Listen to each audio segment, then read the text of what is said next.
Patuloy naman po ngayon ang isinasagawang Oplan Balik Eskwela Ligtas Biyahe 2014 ng Land Transportation Office sa iba't ibang panig ng bansa. Kasalukuyan silang nakapwesto sa pinaglabanan San Juan Elementary School. At para sa kabuuang detalye ng balitang yan, nasa linya po ng telepono ang kasama naming si Benj Bondok live. Benj, kamusta ang panguhuli nila Direktor Yusuf Lamping? May natanggalan na ba ng plaka?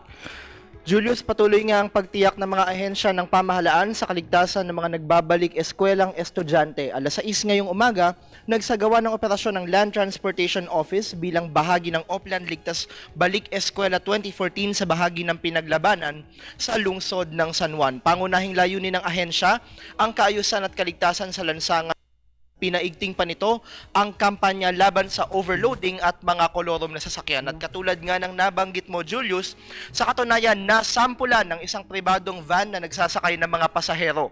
Napag-alaman din na isang miyembro ng Criminal Investigation and Detection Group o CIDG ang mismong driver nito.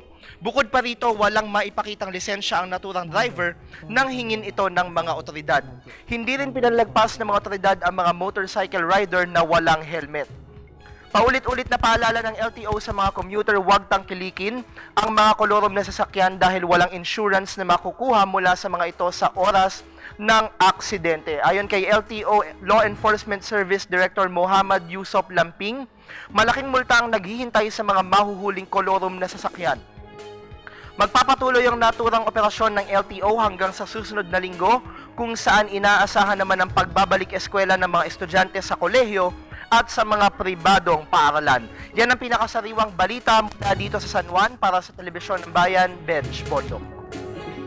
Okay, maraming salamat sa iyo, Benj Bondok. Magsilbi po aral yan para sa ilang motoristang pasaway po. At yung bang masasabi nating nananamantala dun sa ilan natin mga kababayan, lalo na nga po kapag rush hour at kapag umuulan.